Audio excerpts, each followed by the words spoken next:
With universities opening today, the EFF Student Command has threatened to unleash anarchy on South African universities from next week if universities won't allow walk-in registrations and provide free student registrations. They're also demanding that historic student debt should be cancelled. Well, for more on these demands, I'm now joined in studio by Mandla Shikwambana, President of the EFF Student Command. Mandla, good afternoon. Thank you very much for joining us. Afternoon to your viewers as well. Look, on Friday, of course, we heard a list of demands and key focus areas that you as the EFF Student Command will be focusing on. Let's perhaps just rehash what some of those pertinent points are before we continue. Thank you very much. The EFF Students Command is clear on its position for this year. It's quite a long time where the government of this country promised free education to the South African students, and up to date there's nothing like a free education that which we are seeing happening in the universities and the colleges. So what we are saying is simple. We are saying we are actually demanding a free registration to all students. No one must pay any registration fee in all institutions of higher learning, be it a TVET or a university.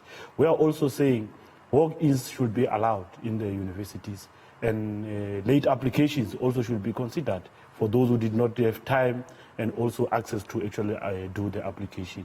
Moreover, we are saying that the scrapping off of the historical debts, that which it was also once in the news when they were still happy. I don't know what made the ANC happy when they were promising all these kind of things. And then it was politics. Then there's nothing happening. And no one is speaking about these things. So then the Student Command is here to advocate for the students, to say we want to see those debts to be actually scrapped off. Because now, students, they can't register because they are told that you are owing.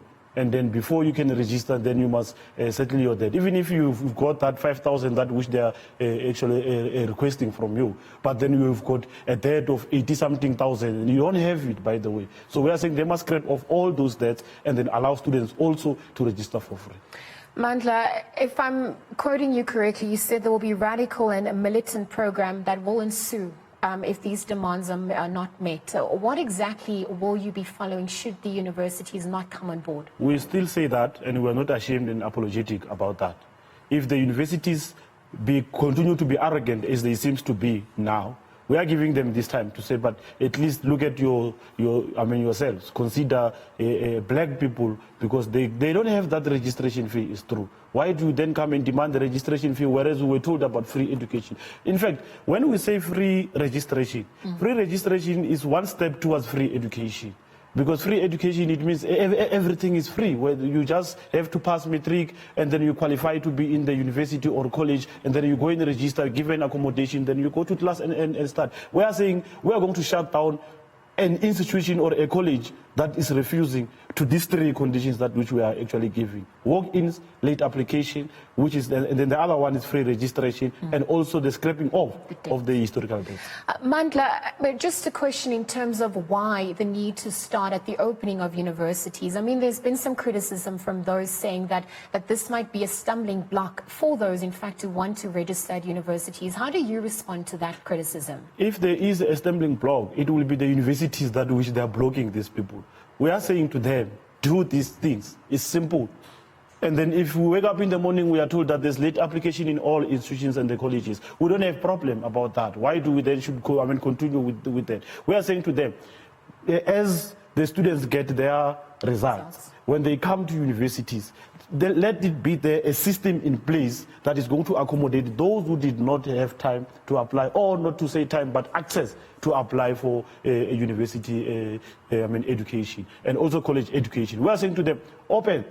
Don't charge these people any fee for them to register, and then scrape off the debts. Then anyone who's doing that, there's no reason for us to go and say we are going to shut down the campus, or we are threatening to shut down any institution. We are very as simple as that. The government and the institutions, they must do the right thing. And the right thing is to allow free registration, is to allow walk-ins and late applications, and also the scrapping off of the historical debts. Mandla, you know, in reality, how is this going to actually be executed in terms of deployment? Which universities will you focus at? Walk us through what that plan actually looks like.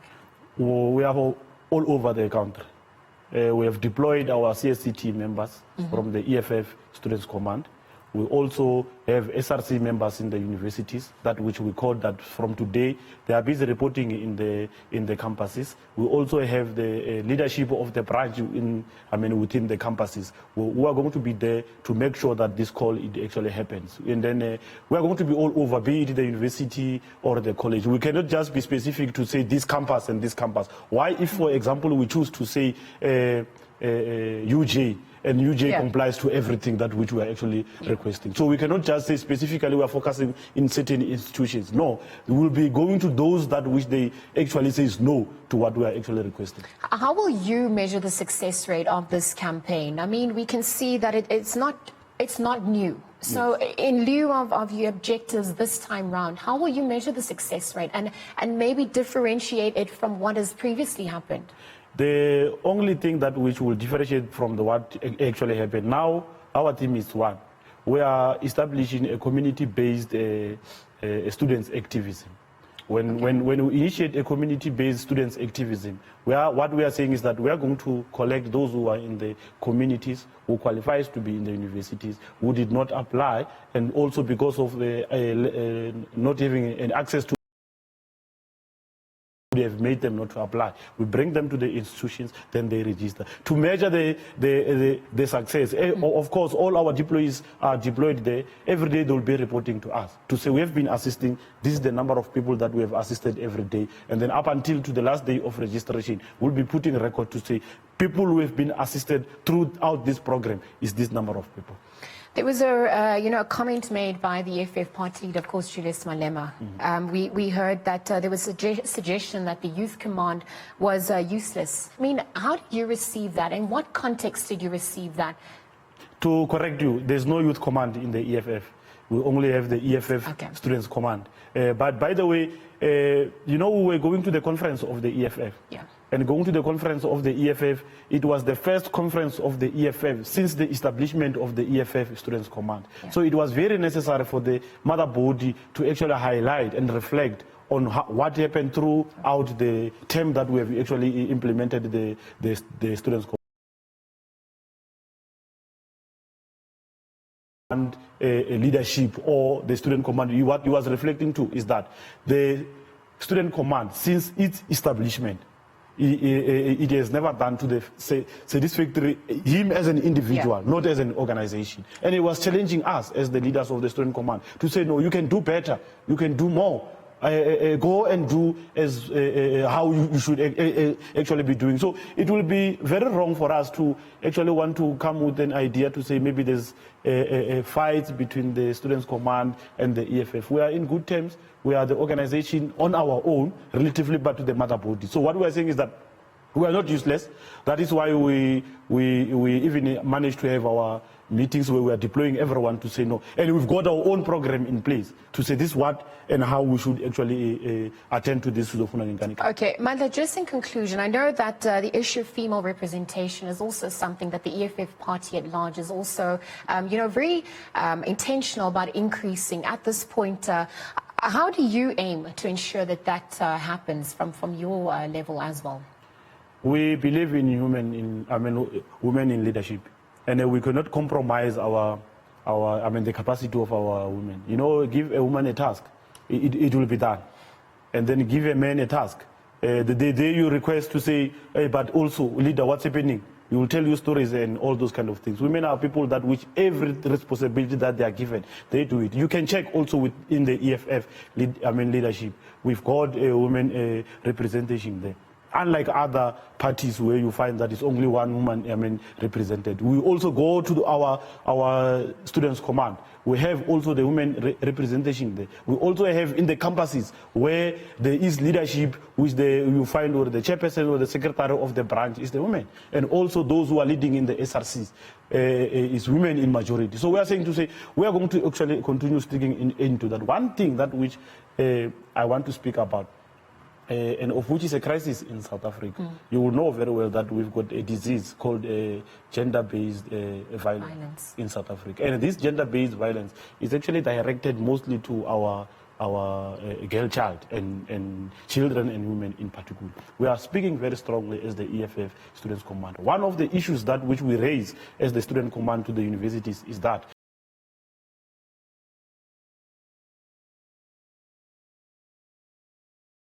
sure that they create awareness to our students or to the students community in making sure that they combat this gender-based violence in the institutions of higher learning, because they happen sometimes in the institutions of higher learning. Every day a woman is being harassed in the rest. Every day a woman is raped in the rest, and there are people who know about these things and then they keep quiet. We said there's a lot of money in those universities. Let there be an educational sort of awareness which is actually given to our students in the institution, so that they know and then they understand the importance of taking care of our women. It must start by us as males. It must start by, and time is now. There's no way we can say we are going to wait and we are going to be speaking speeches and everything and all those kind of things. We have to act, and it must start there in the institutions of higher learning. Then it will escalate to the communities and the society, because that's also where the serious crisis, because these institutions, they are within the community.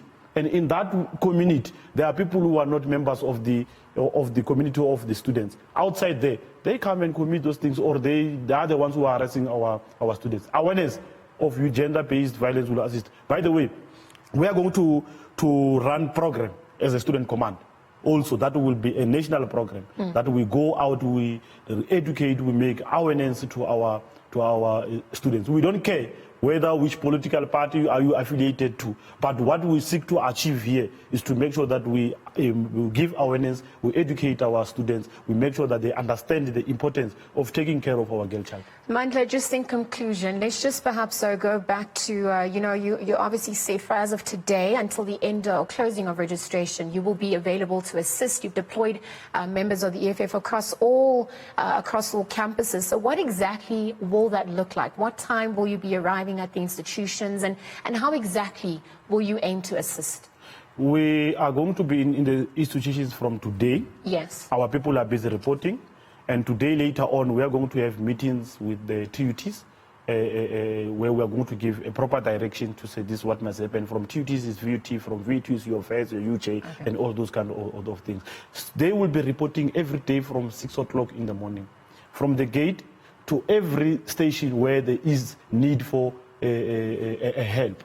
The Students Command leadership, SRC, branch leadership, and also our PSCT, RCT, and the CCT from Mother Body will be there to give that assistance. Ours is to make sure that when students come, we show them what's happening, what's your problem, what are you here for, the person explain. We show you this way you must go, this way you're going to be assisted. Later, you will know very well that there are people who are coming from far. I mean, someone will come from Mpumalanga to come to University of Johannesburg. You don't have a place to stay. We are also calling that universities must at least open 2 to 3 races temporarily to accommodate these students. It's only 2 days, 3 days, they will be registered. Then they go and then they come back to do their learning. So when they arrive there from the gate, we make sure they are safe. And we take them to a place of safe where they will be safe up until the last day of the registration. All right, Mandla, let's leave it there. Thank you very much for joining us. Of course, being joined in studio by Mandla Shikwambana, President of the EFF Student Command. He was just, walking us through what the EFF Student Command will be doing as of today to assist university entrants with walk-in registrations, also providing assistance with free student registration, and also calling for the cancellation of historic student debt. As we know, the EFF Student Command has threatened to unleash anarchy on Southern African universities from today if perhaps those 3 demands are not met.